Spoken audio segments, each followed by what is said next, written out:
প্রিয় দর্শক, আজকে আমরা কোরিয়াতে 22 মাসের কিছু আপনারা সাধারণতভাবে বাইং মাছ বলে থাকি। বাইং মাছ আর 22 মাছ যাই বলুন, এই মাছের কিছু রেসিপি দেখাবো এবং সাথে গরুর মাথা কিভাবে সিদ্ধ করে রান্না করা হয় সেটারও কিছুটা প্রসেস দেখাবো।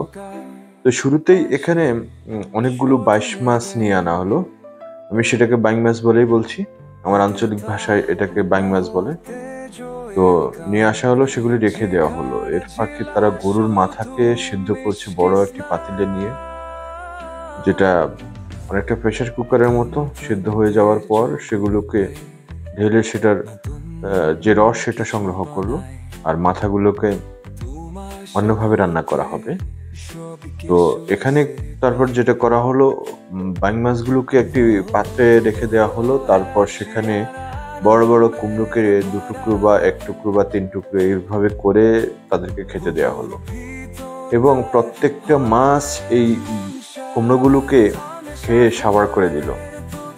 এখন প্রশ্ন উঠতে পারে যে মাছকে কেন কুমড়ো খাওয়ানো হয়েছে?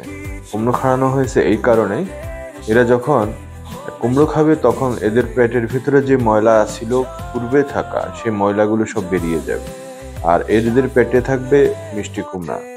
আর এই মিষ্টি কুমড়াতে যখন ওদের পেটে থাকবে তখন এতে কি হবে, ওদের পেটে আর ময়লা থাকবে না। এটা তাদের বিশ্বাস, কিন্তু আসলে কি তাই?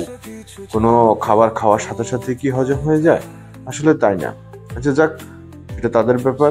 তারপর তারা কি করলো, এই যে ব্যাং মাছগুলোর উপরে লবণ ঢেলে দিল, অর্থাৎ এই মাছগুলোকে মৃত্যুদান করলো। লবণ দেওয়ার পর সেগুলি মারা গেল এবং সেগুলিকে তুলে গরম পানিতে ছেড়ে দেওয়া হলো, এবং গরম পানিতে সিদ্ধ করা হচ্ছে। এগুলি কোনো কাটা হয়নি। তো এভাবে কিছুক্ষণ সিদ্ধ করার পর এগুলোকে নামিয়ে নেওয়া হবে।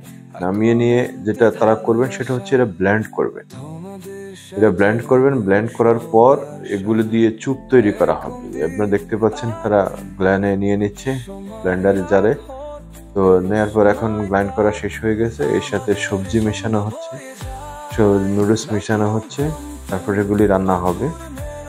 এই রান্নার পর এই যে উপরে কিছু কাঁচা শাকসবজি দিয়ে দেওয়া হচ্ছে, সামান্য মশলা দিয়ে দেওয়া হচ্ছে।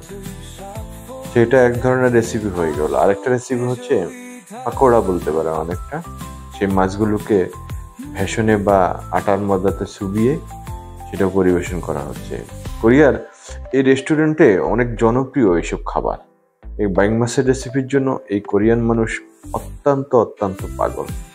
তো বন্ধুরা, বিদায় নেব আজকে। হ্যাঁ, যাবার আগে বলে রাখি, যদি ভিডিওটি এটুকু ভালো লেগে থাকে তাহলে অবশ্যই লাইক কমেন্ট শেয়ার করতে ভুলবেন না। কেননা আপনারা লাইক কমেন্ট শেয়ার করলে আমাদের ভিডিও বানাতে ভালো লাগে। বিদায় নিচ্ছি। আসসালামু আলাইকুম ওয়া রাহমাতুল্লাহ।